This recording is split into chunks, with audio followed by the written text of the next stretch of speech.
Give me a D and a G. It's the Dawg and Gus Show. It's the Dawg and Gus Show.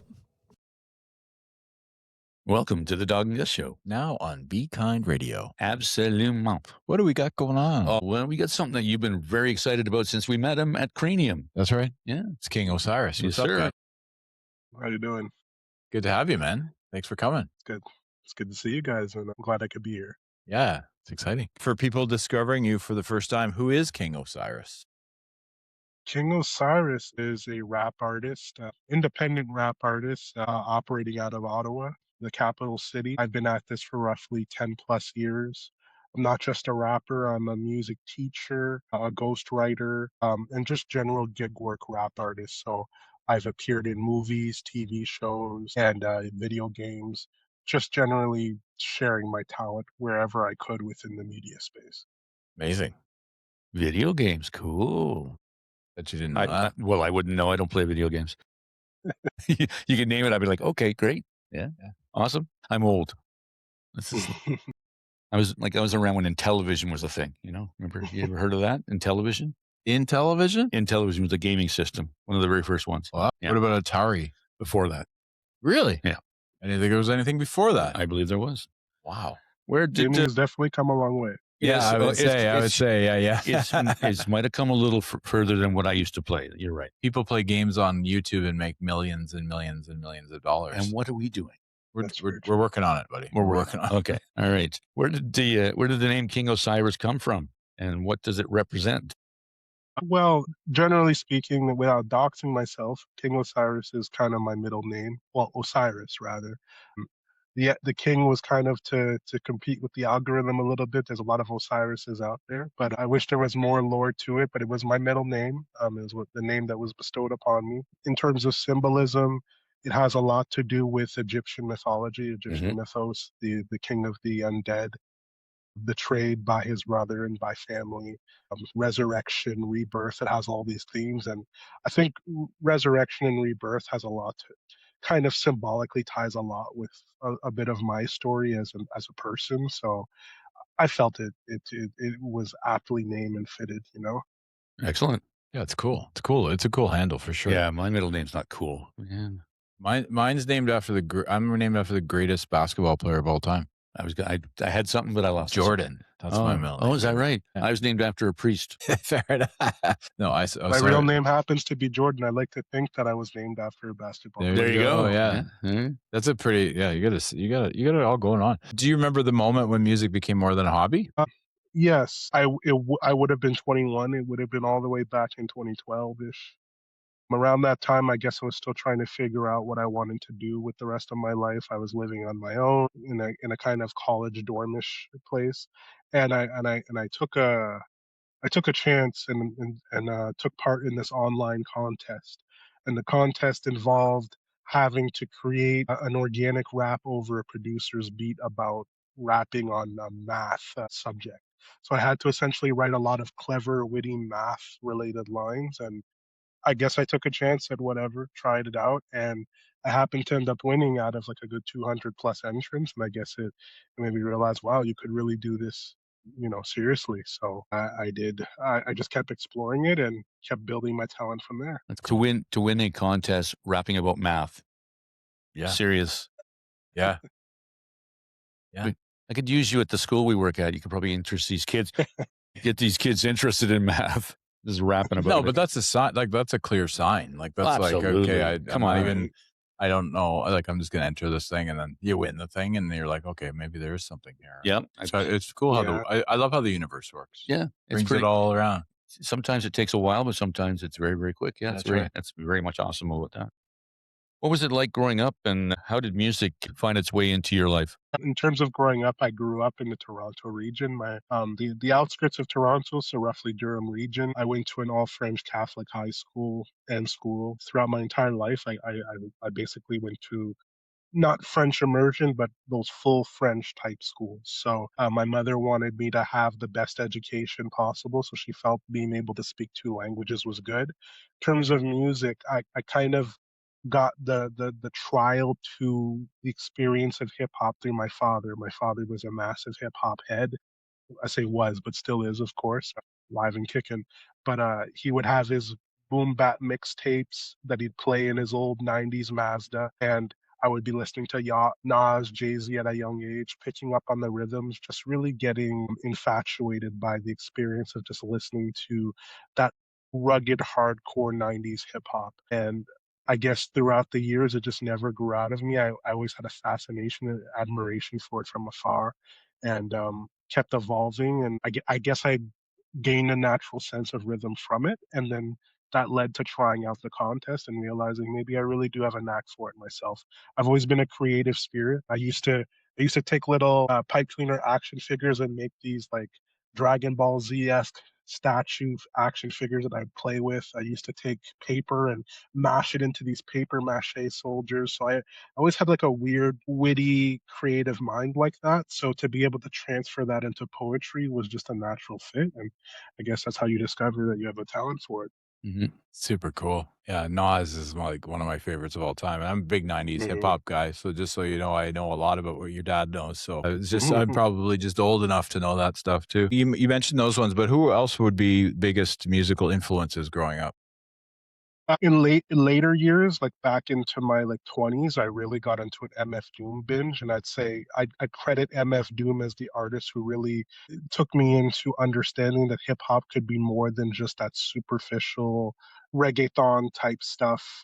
I believe I'd say roughly in the 20 like between 2005 and 2010, hip hop really kind of shaped into this very superficial oriented mold where artists were all about the image and appearance.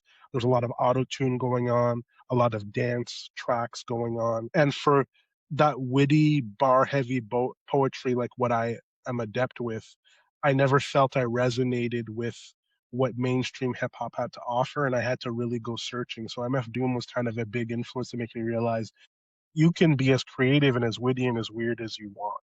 Right? And then besides that, I was into my Nas. I was into Tupac a lot. I think my first ever verse that I memorized as a kid was California Love. I could recite that whole thing in Dr. Dre and Tupac's part back to front to back. Yeah, those are just some of the major influences off the top. I mean, I was a pretty good Eminem fan at the time too. I liked Eminem. I liked his witty, quick bars and wordplay, and that got me into it too. There are more, but those are the few that kind of come off the top right now. Actually, MF Doom, I could see it. I can hear it when you were rhyming. Yeah, like he Yeah, was such an interesting character. He passed away like I think 5 years ago, maybe that is ish. correct. Yeah. Yeah, he was young enough to not die that young, but he was so creative. It was super cool. Yeah, and cadence too. He had such good cadence, and so does Eminem has great cadence too. So yeah, it's good. Mhm. We're going to keep on the same line of questioning. Is there anybody newer, like these days, that inspires you? Yeah, I wouldn't call them newer, but I was really into like Slaughterhouse. For I'd say roughly as far as 6 years ago to now, I was really into like Eminem's Entourage, so Slaughterhouse, King Crooked, Joel Ortiz, and some of these other extremely lyrical, heavy-handed rappers. I had a bit of a Hobson binge too. Some people say Hobson is corny, but I was really into him at the time, back when I was really getting into hip hop seriously.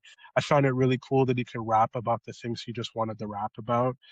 I was into, off the top of my head, I was into Tyler the Creator, Odd Future. I was really listening heavy to Odd Future back then and their craziness and their wackiness. I was just really into hip hop that was into expressing itself in whatever shape or form it came in. It was like less commercial and just more expressive, and that was just what resonated with me, right? Yeah, it's cool. Love that.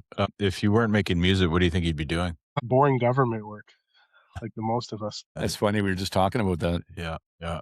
That's kind of my 9 to 5 right now, but I'm hoping to someday be able to take flight from that and be able to do music just full time. Music, content creation. I was into Saturday morning 90s cartoons, like heavy hardcore as a kid. So it'd be my absolute dream to kind of create like these weird rap, maybe a little like geeky openings for TV shows, kind of be that cool rapper that the kids would really inspired by, like, oh, who did that? That was a really cool opening for a show. That'd be fun, right? I'm gonna pull a Gus and say, take out that word hoping, and just basically, I'm gonna do this. Yeah, I I'm will. gonna do this. I Yeah. will. I will do this. Yeah. Yeah. or It I will have. happen. Yeah. When It has inspiration, happened. yeah, Yeah, it's true. and That's just right. keep going with it. Yeah. Just ride it as Yeah, I love that. Yeah. When inspiration hits, what is usually the first thing that comes to you?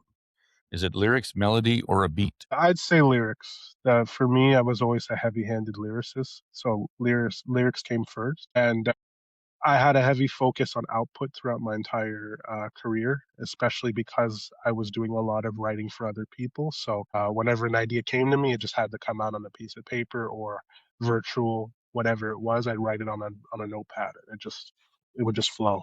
Yeah. Cool. And then, like, how would you describe your songwriting process from idea to a finished song? I would normally I would come up with a general skeletal blueprint, but I like to avoid planning too rigidly what the story beats and events are going to be, because I find that I'm better off being free form than having to conform to a general start, development, finish structure that we're used to with most storytelling, because you get to a point where it's like you become creatively like limited to what you can do because you're working within a confined space. So I come up with a general concept and I just let it ride. I start writing, and I guess I reach that flow state when I start writing, and then ideas come to me, and the story progresses and evolves from there. Yeah. It just seems like it's a more natural progression, right? Yeah. Yeah, As opposed to, like here's your box that you got to put your stuff into. Like it Yeah. doesn't seem like it would fit and wouldn't feel as natural. Of course. Yeah. Yeah. I hate boxes, man. Yeah. I hate boxes. Yeah. Ain't no boxes. No boxes. No boxes. That's it. Where do you pull your best ideas from? Oh, that's a good question. I think from other hip hop influences, just listening to other guys. I'm a big fan of lyrical underground hip hop, and listening to some of the subjects they rap about was inspiring to me. And I guess lately I've been kind of getting into like dad rap, so listening to guys over the age of 35 talk about like life in their bars. So I thought that was really inspiring to me, and it kind of put me in that lane a little bit, because I'm reaching that age where you know you can only rap about what's relatable to you. So hearing them rap about those topics made it more comfortable for me to be vulnerable, and it's a deeply personal and transformative thing for me, because I find that one of my biggest struggles was being vulnerable through my bars. I'd almost write like I was living a power fantasy, like as if I was powering up in an anime or doing something of that effect. Just being myself, but at the same time being this larger than life figure. So listening to people rap about the real stuff really inspired me to be like, hey, it's okay to talk about, vulnerable, difficult things. It doesn't have to all be power fantasy all the time. That's good. That's awesome. What's the hardest song you've ever written and why? Ooh, that's a good one. That's a very good one. The hardest song I've ever had to write. There's quite a few. I mean, there are songs that I've had to write that weren't for me. Those were very difficult ones. I think songs where I've had to pretend to be someone else were the most difficult ones. I know it's a bit of a cop out answer because they're not personal to me, but a lot of the writing I would do for clients will require me to wear literally a different skin. And it's as if a light switch turns off the very moment I have to pretend I'm someone else when I write for another artist. Sometimes they'll ask me to get a little bit gangster, deeply personal, or not even personal, just talk about, the girl that they had an affair with 3 weeks ago. And I'm just sitting there like, you're asking me to imagine something I've never lived. So my brain just shuts off. And it feels like a slog. I have to pull my way through that just to get the job done. So songs where I don't feel deeply connected to the subject matter have just been difficult. In terms of my own personal work, I've never necessarily had trouble writing anything where I'm speaking from the heart about stuff I'd rap about. Those are easy to me. But yeah. Yeah, I would think so. Like, I think that would be really challenging to, because hip hop is and music and most lyrics are very authentic to each other, like the person, the artist. So, like to write for like ghostwrite for somebody, I would think would be very challenging. I think that's something that Eminem did really well with Dr. Dre on the Chronic 2001 album, where he was writing a lot of Dre stuff, but it sounded like what he wrote was exactly what Dre would be saying, you know what I mean? Like, Right. I think that's such a skill set. And it made me realize getting into the industry too just how much ghostwriting goes on. I believe that there's this kind of egotistical bravado about, oh, I don't write my own, sorry, I write my own bars. I don't got no ghostwriter or nothing. And then you come to find out that maybe 60 to 70% of the mainstream hip hop industry is mostly ghostwritten. For every artist, you've got a team of guys who essentially come up with the lyrics and general concept. No, these guys don't write the entire verse for this artist, but they will collaborate and say, here is my 4 lines. And then the next guy will be like, here's my 4 lines. And they'll all consult and then they'll come up with a product for said artist to deliver. Other rappers will even write for other rappers. And it's just such a common thing in the industry. Yeah, and not just in that genre, right? It's like all over. So it's Yes. interesting. Sorry. Have you ever scrapped a song you thought would be a hit? Yeah, yeah. I've had a few ones where I think I've scrapped songs where I felt that maybe not necessarily them being too political, but things that were too off focused over or things that were too all over the place instead of having a general focus. Sometimes I'll end up scrapping those songs or songs that I'll write and then I'll sleep on it and realize weeks later that this just sounds very corny or very weak. I've abandoned ideas, but it's so hard to remember because I've written probably at least a good 1,000 songs by this point. So it's quite a freakish work ethic, honestly. Not even to brag. It's just sometimes I just get lost in the sauce. I can't even point to one at this point because it's just go go go at this point. Yeah. You think it's because you have to get that artist's output out, like because you have to get it out kind of thing? A lot of it is so for my own personal work. I used to reach a point where I would stagnate with my own personal rapping because I there was a time where I wasn't sure what exactly I wanted to say as an artist. What I think we all reached that point where we start asking, well, what is it that I want to bring to the conversation that is hip hop, whether it's the world events, the economy, what you're going through personally, gang life, struggle, whatever it is. And I wasn't sure what I could bring to the conversation that wasn't that hasn't been said already. So there were years where my own personal music would stagnate. And this is I'd say 2025, 26 is the first year where I really nailed that focus on King Osiris wants to say things and that stuff would come out. But yeah, for a time I just couldn't get anything out. There was no output from my personal end. It was all just ghostwriting for other people and getting what they want set out because I had the technical ability to write it. Yeah. What's the biggest challenge that you've faced as an artist? I think my biggest challenge has been, it's a little bit of a vulnerable answer, but replayability. Sometimes I struggle with figuring out if I'm being too technical. So I'm a music teacher as well by trade. And so I study hip hop to an almost unhealthy degree. I understand everything from bars to structure to writing. And it's like I treat every body of work that I write like some intricately crafted technical piece that sometimes I lose the ability to get that raw, organic, hey, I'm listening to this and I really resonate with this. So I think as an artist, I've struggled mostly on trying to make that distinction between being too technical and speaking from the heart. And I find because of that, sometimes my replayability ends up on the lacking side. And then there were times where it's like, I just wanted to rap power fantasy. I wanted to rap about how great and how awesome I am, braggadocious rapping. But even though that's cool from a technical masterclass standpoint, not everybody listens to music for that reason. Yeah, So that was something I struggled with a lot. makes sense actually. Was there ever a point where you thought about walking away from music? Many times. I think life gets in the way sometimes, or at the very least, you can let life get in the way. And I think at the time my first daughter was born, I felt that as a hobby. At the time, hip hop was very much still in a transitional state from a hobby to something serious. But at the time, it was very much a hobby, and I was investing quite a bit of money from the equipment I was buying to where I was getting the licenses for the music and everything.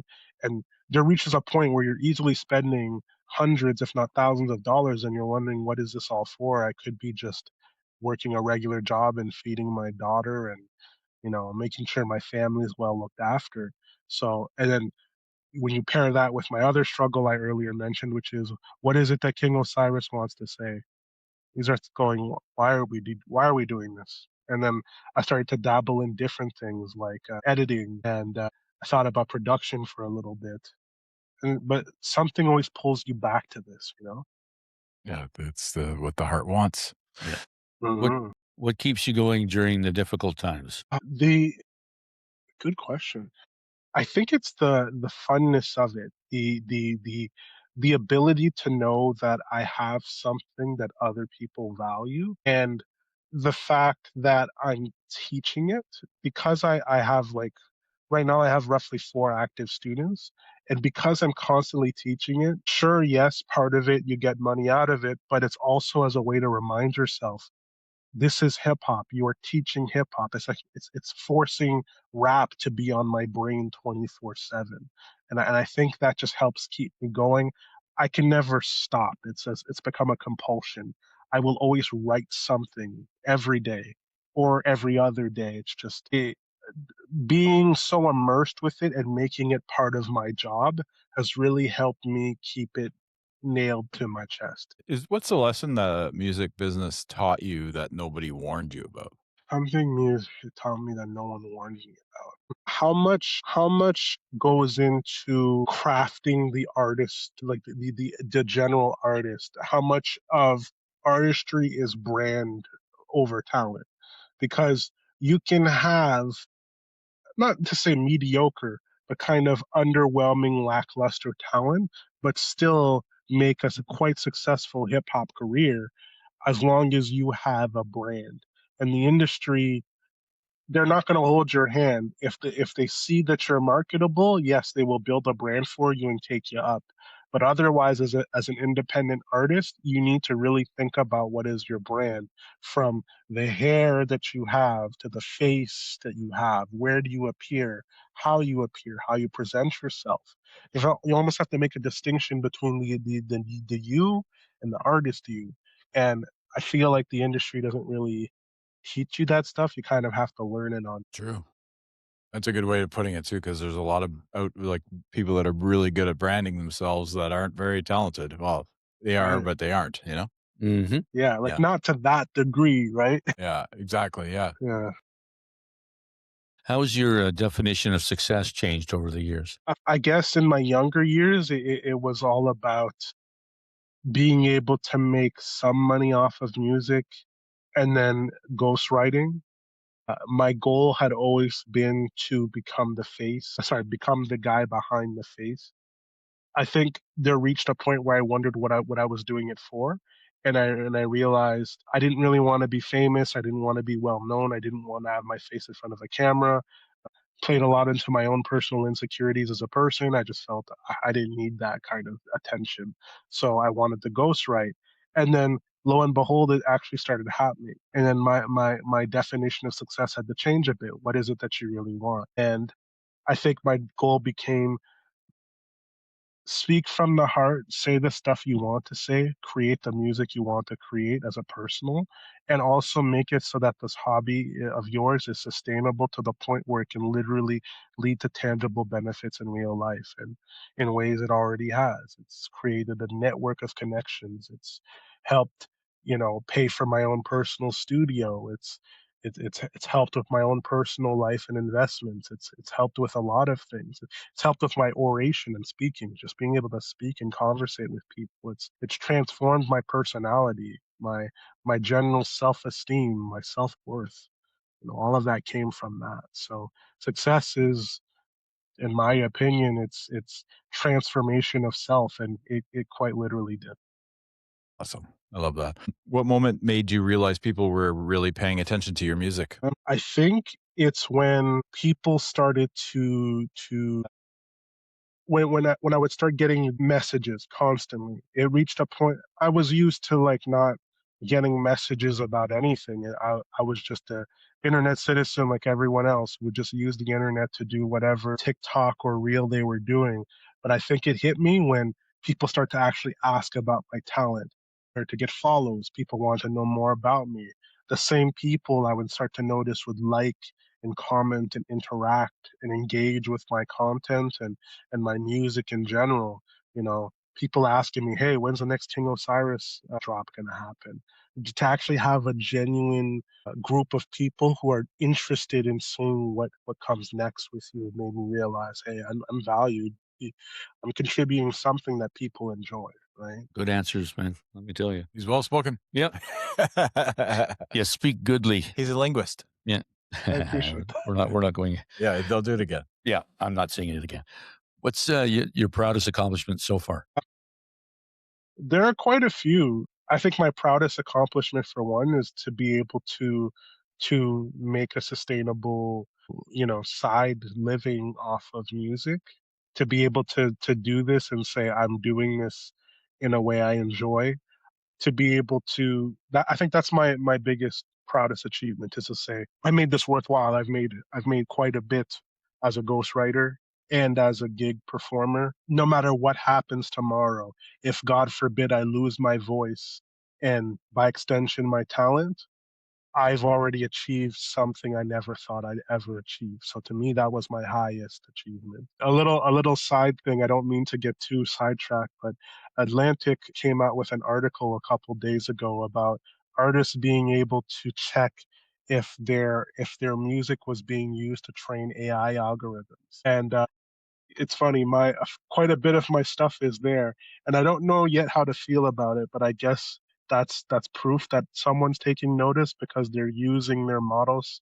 They're training their models off of my music. Yeah. It's I'm not sure how I feel about yeah, I don't exactly. know. I don't know. They're coming for us. That's exactly. That's such a hot button topic, right? Yeah, sure. quite Oh a my bit of my God. discography. It's insane. Quite a bit of it. And I was a friend of mine who he said, "Hey, my music isn't on there, but I googled King Osiris on this Atlantic Watchdog article, and like all your stuff is there." And I looked. I'm like, okay. What a trip. Yeah. Yeah. That's crazy. Off topic a bit. Who's the top 5 hip hop artists of all time? God, top 5 list. I feel like that's such an antiquated concept, but I get it. In terms of top 5 for me, Doom number 1, just for creativity, because he may not be the most influential artist, but I think he was definitely the most creative and most influential artist out there for a lot of people. One of a kind. MF Doom. I think second would be Nas. Third would be Jay-Z for stylistic. So Nas for lyricism, Jay-Z for stylistic. Tupac for emotion, for raw emotional output, teaching people how to feel through hip hop. And then fifth, I guess, I have to put Kendrick up there. Even though I personally don't overly resonate with Kendrick, mainly because of his voice and some of his stuff, it doesn't really connect with me as much. I think that he is definitely one of the most influential modern artists of all time. I think he should be in a top 5 list. I think it'd be suicide to not include him in it because he brought that whole commercial and heavy-handed lyricism together and married it in such a well way that made him so widely regarded and well respected. Because before that, there was always a distinction. You couldn't be too lyrical and be commercial. You have to kind of have a widespread mass appeal. This guy broke all the rules, honestly. It's fair. It's fair. Good So, list. Yeah. Do you agree? Not entirely, but I like the list. I like the list. Tupac's definitely on my list. It's a good list. I don't have Jay-Z there, but I don't have MF Doom. I love MF Doom, but I'm older than you. So I mean, Eminem's on my list. Nas is definitely on my list. I mean, he's like, actually, Nas is probably my number 1, as you know, Dog. I love him. I think he's like, You do? yeah. Yeah, those are 2 big ones. And then, it's hard. Biggie's there too. I like Biggie. I loved his freestyle. I loved his flow. Like, I was a big fan. LL Cool J is on my list. And yeah, I don't know. It's just hard because there's so many great ones and I love them all like in different ways, Like I love Tribe Called Quest is like my favorite group of all time. And it's just like, I just the music they put out with the jazz background and just like the way they like how different the two of them were, and just having Ali Shaheed in the back. It was just I don't know. I just that stuff. I could listen to Q-Tip rhyme all day. So I don't know. I like them. I like it all. I like it all. I like the list too. I like his list. I respect it. I like it a lot. I know, and that's why I asked. I love Kendrick too, and I love J. Cole. Actually, of the two of the new guys that are out there, Yeah, I like those two. So. And I asked just to make a point because you put him on the spot, and that's a tough question to ask, and you were struggling with it too. Yeah, so. I am, because it's a very challenging question, especially for an MC like him, like who's actually talented, and the guy that just consumes it. It's a different thing. So, Yes, it is. And how has the music industry changed since you started? We're getting into the black sheep of the conversation. I'm pretty sure you'll know where I'm going to go with it, but AI, the big evil word. Yeah. Is a big changer. I think it's going to be one of those things that we're not going to realize how impactful and how damaging, or subjectively, depending on how you feel about it, how transformative AI has been to the entertainment industry as a whole, music, entertainment, media. We're going to look back at this point 10 years from now and realize, wow, things really changed from the 2025 to 2020, from 2020 to 2025 period. Things really transformed. I mean, we've got people creating entire AI algorithms and tools, creating entire bodies of work using AI, models that were trained off of actual human artists and essentially ripped off their work to project it. And we're now seeing that the music industry has continuously conglomerated into this one single entity. If your music isn't on Spotify, you almost have to fight to get it heard elsewhere. And, there's a lot of political issues with the owner of Spotify himself, as well as the platform itself, how it's often now being used to push that inorganic content. They will tell you that they are actually highlighting and ensuring that real artists get heard. But in reality, what we're seeing is that a lot of these major playlists, like the top playlist that Spotify promotes to you, like almost 70 to 80% of it is AI written, is AI generated. Yeah.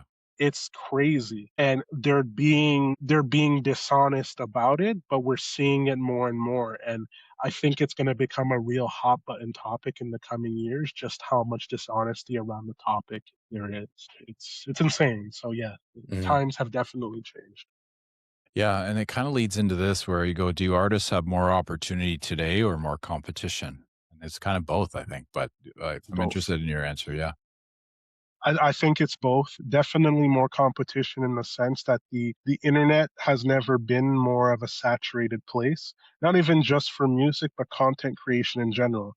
Artists believe that the best way to get their music heard is to create content, but then they become so focused on content creation that they realize that it's not translating to the music, because the people who engage with you, they engage with your content. They're not really focused on your music. So I think a lot of artists are falling into that trap where it's like, how how do I make the follower number go up, and how do I be in front of camera?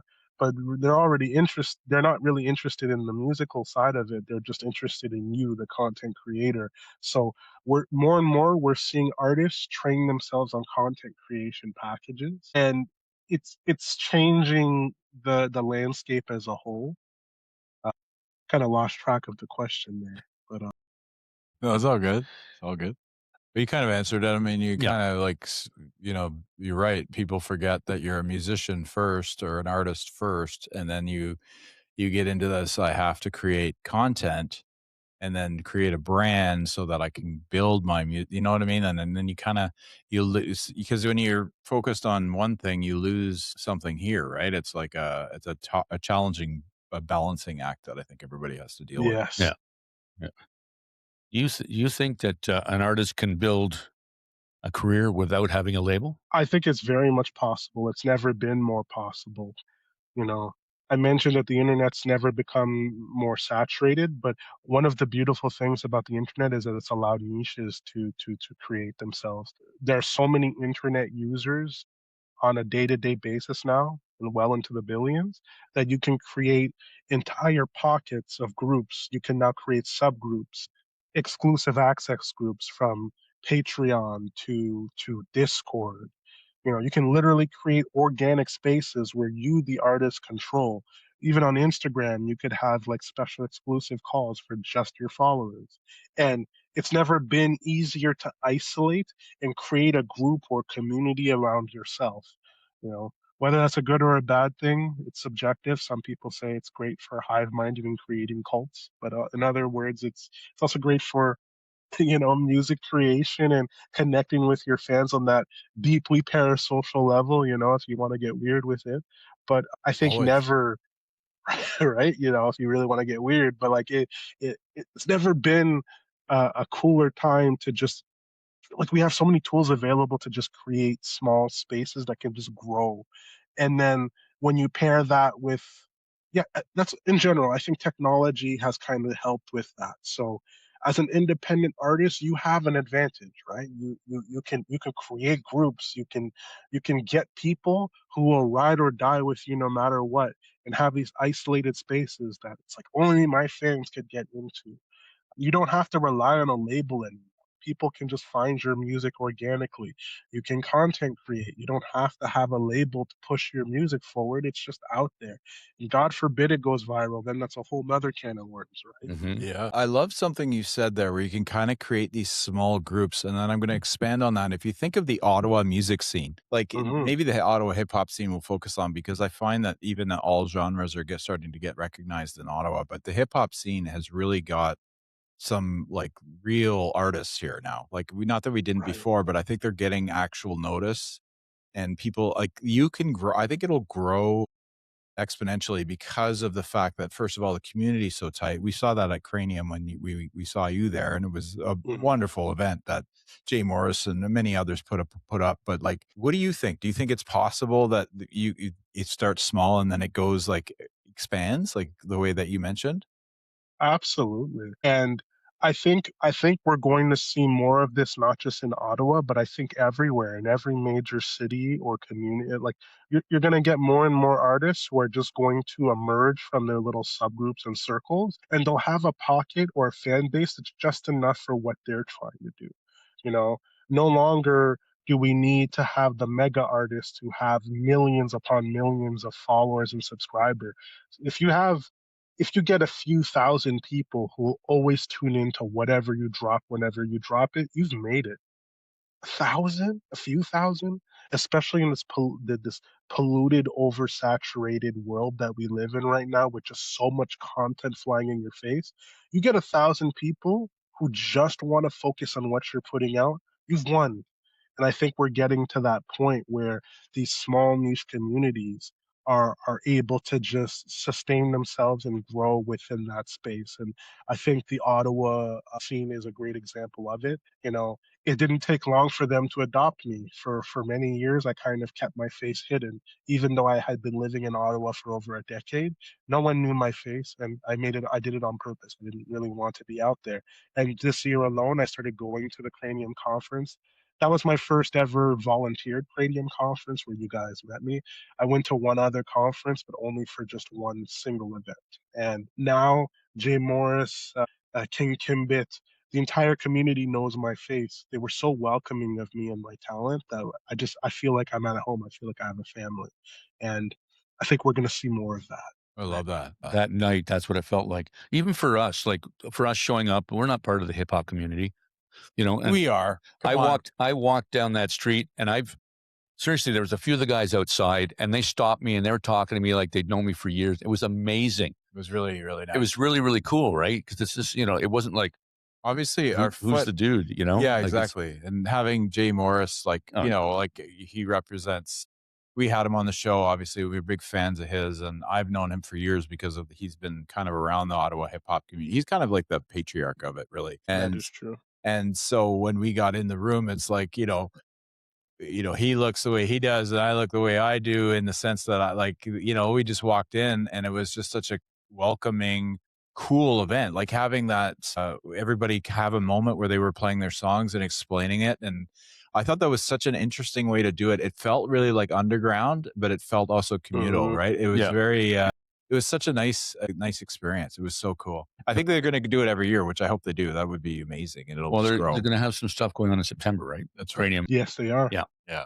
And I'm currently signing up to take place in that as well. I'll probably be a Nice. performing artist there. So Sick. there's going to be lots of talent, lots of Ottawa talent performing. I love that. There's so much Ottawa talent. And it's not just like obviously the podcast has expanded into this sort of, we interview different artists, different genres, but Ottawa just grows, man. And I love it. I love seeing it. I love being a part of it, and just fantastic stuff. What do you think younger artists are getting wrong today? What are younger artists getting wrong today? I think I feel so bad because I don't want to come off as an old man yelling at clouds right now. Because I used to be that in a sense that I used to get really into, oh, hip hop isn't the same no more. You know, the kids aren't learning to rap no more. They're just singing hooks and saying gibberish and mumble rapping. And I had to pull myself back from that and realize, who the frig are you talking to? Like, what right do you have? And music is subjective and art is subjective. Who are you to say things? But I do think that it's important for a lot of kids nowadays to realize that you don't have to subject yourself to the worst of your mental health struggles to make the music, because I don't know if it's true, but at least from my personal experience watching, I feel like there really is a mental health crisis in the world right now. I feel that more and more youth are struggling deeply with mental health, with understanding themselves, their place in the world, what the future is going to look like, what it's going to look like for them. And because they're in that dark place, it's translating into the music. And the music is almost a self-fulfilling prophecy, because we're starting to see more and more of them destroy themselves through the music. They'll rap about being on drugs and then go ahead and leave the studio on drugs, and we're seeing people unfortunately, pass away from overdoses. And seek the mental health, document your experiences, but don't abandon self-care. And too many people are not focused on the self-care aspect of it. It's like, I just want to make it. I'll look after myself once I make it to where I want to make it. A big mansion, all the money, all this, all that. And they don't make it because, unfortunately, their bodies, their lives catch up with them. So that's what I would tell the youth. It's like, music doesn't have to come at the cost of that. I don't know. That's a great message. No, that's an awesome message, especially like you say these days with the emphasis on the mental health. And it's not just like the hip hop, it's every musical community. It's just like, it's got to be out there for everyone. And it's good that the hip hop guys are talking about it, because, it needs to be heard from everybody. Yeah, and I think that you made a great point of how they're trying to fit in, and they got internet, social media, it's showing them these things. So I'm going to be like that person, but they're not like this, like themselves. I think that's such a great message that you sent there. I would agree with that. So Absolutely. What's the best advice you've ever received? Best advice I've ever received. It's lots of advice I've received over the years. What is the best advice I've ever received? I have to think about this one. I feel like the best advice I've ever received was persistence. Persistence and discipline leads to results. It may not have been said in those exact words. I almost feel like I'm turning this into a nice quote. It wasn't said in as elegant words, but more or less that's what the person meant. Persistence and discipline, because it's a deep resonating message for me. I've noticed that the more discipline I've put into the craft and what I do, the more I'm seeing the results that I didn't think were possible years ago, right? You have to be persistent with it. You can't just sit around and wait for opportunities to happen. You have to put yourself out there. You have to get your face out there and let the cards fly as they may, right? But you have to be out there and you have to be active, and you got to do it consistently, because I struggled with that for many years. There were years where it's like Osiris is out there. I'm rapping. I'm putting out music. And then there were years where I would just stagnate. Maybe depression, maybe just lack of will, and and then it's almost like an Ouroboros eating its tail there because it's like I'm going there and I'm going, wow, I am not where I want to be because I didn't do anything, but I didn't do anything because I'm not where I want to be type thing. Yeah. So I don't know. That's pretty good. No, that's good. Now, if you were able to go back in time and talk to your younger self, is that exactly what you tell yourself? I would. I would almost tell my younger self, don't sweat it. Stop worrying so much about the future. You are going to be fine. As a kid, I remember just feeling so much anxiety about what my future is going to look like. I didn't have the best grades in school. I didn't know what college I wanted to go to. I didn't know what my future would look like. I didn't know, if I'd ever be in a relationship or have children. There were so many unknowns, and I spent so much time sweating on that stuff. And I would tell the younger me, slow down and just enjoy the moment. You will be okay. I think that's resonates with a lot of us. I mean, Yeah. I'm one of them. Well, there's It's like- there's that book, right? Or there's a quote that said, "Don't sweat the small stuff," and then it's all small stuff. Yeah. You know what I mean? And Bill It's all Burr small actually potatoes. in an Yeah. interview, I remember Bill Burr was like, "You're going to be fine, and even if you're not going to be fine, isn't it better to just pretend you're going to be fine until that then you can deal with it when it comes?" It's kind of true. I mean, don't take life too seriously. Anyways, there's so many good lines. My grandfather always said, "Don't take any shit you won't like the taste." So, Always a good one. what projects are you currently working on? Yeah, quite a few. None that I can like specifically name, but because they don't have names yet. But I'd say if I had a code name, like I'm talking like several project code names in the sense I'm doing music with a dude out in Seattle. I'm currently working on a concept album with him. I have another dude in Texas I'm supposed to be working on music with. We've already finished maybe 2 tracks. I don't know. I'll actually need to follow up with him after this call to see what the status is on some of the people we're trying to connect with there. I have some local stuff going on. I've got 2 particular artists I'm working with locally. I got a shout out to Mo Sense, amazing Colombian artist who lent me his talents, and we're creating a nice crazy track together, so that should be out soon. I have another thing going on with a lyricist. His name is Mosey, MXZY. Amazing, talented multi-lyricist. So I'm doing a lot more local stuff with Ottawa talent. So, and that's just a small sample of how much music I plan to release over this summer. I also have an entire mixtape planned with a bunch of unreleased songs. I've got about 4 or 5 unreleased songs in the catalog right now, and I plan to expand it to a good 15 by the end of it. So it's a King Osiris summer. There's going to be a lot coming. Nice. Yeah, Summer of King Osiris. Summer of the King. Summer of the King. Yeah. Summer of Can the you King. when you do your mixtape? Can you make cassettes? I mean, I could try, sure. Yeah, for the old school, why for not? me, for me, for You me. know what? Consider it done. I'm the cassette guy. Yeah, I love cassette. Yeah, he is. I am Yeah. not. No, you have everything Cassette else though. vinyl. Yeah, I got yeah. vinyl. I got CDs. I even have some 8 tracks somewhere. I have a certain number of CDs that I've kept over the years that I just it's memories of putting it in my like Alpine and just listening to, because that's what Easy told me to do, and put it in your Alpine. And Well, then you got to listen to EZ because he knows, man. well, I loved Easy, but it was more. I loved it. Well, NWA, like I've said this before, the Chronic, like that album, the original one. He became a man. I did become a man. I did. That was the best. I waited in line to buy that CD. Did you now? Or cassette, sorry. Yeah, Cassette. Yeah, Yes. yeah. Off topic again. Sorry about that. What's the legacy that you want to leave behind? I like that question. What a question. I think the legacy I want to leave behind is the art of emceeing, because God, this is such a weird thing of mine, but one of my biggest pet peeves was when I started to teach hip hop on an academic and technical level. There was a bit of pushback, And, I've had friends say they're idiots, don't focus on them. But the fact that I was getting so much of this pushback was really annoying to me.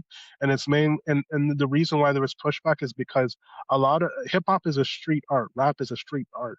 And a lot of people learn rap from listening to their influences and picking it up. And the general advice that has been going around in this community is you can't learn rap from no book. You can't understand rap on a technical academic level. It's not like any other pieces of music. You can't read a sheet music of rap and understand how it works mechanically, how an instrumentalist will play an instrument. And as someone who's musically trained, I'm like, hip hop is vocal percussion. You are drumming with your voice. If you understand vocal percussion, you will organically learn how to rap. Sure, you can't teach hip hop, you can't teach the culture, but you can teach the general mechanics behind rapping. You can teach the prosodies, you can teach the skill sets.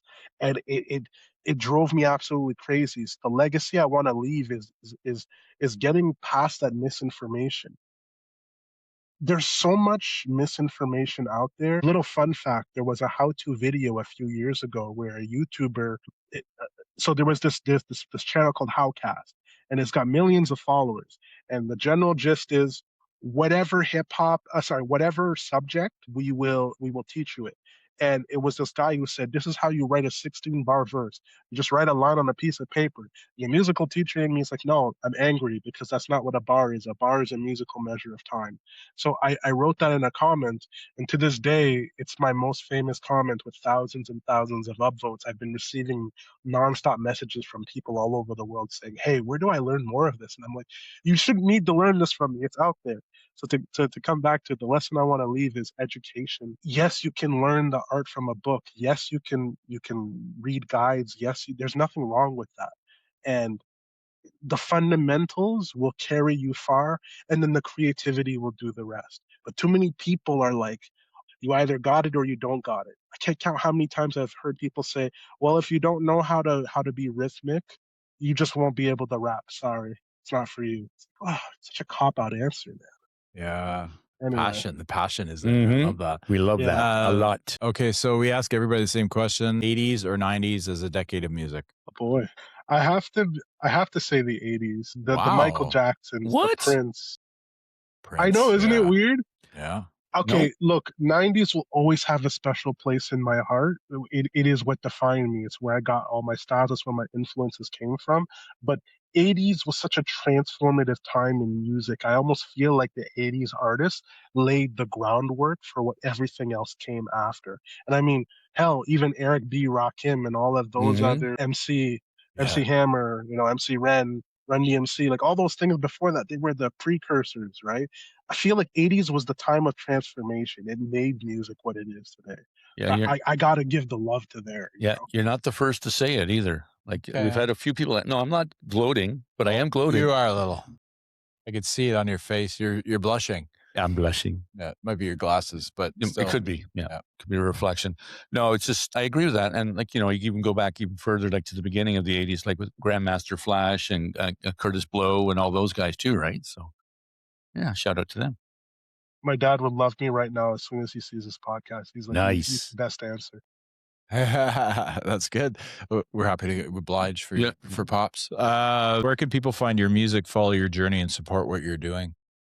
Yeah, so my artist name is King Osiris, all one word, King King, and then Osiris, Osiris. You can find me just by Googling me. I have so much music out there that the algorithms have blessed me with their kindness. So feel free to Google me.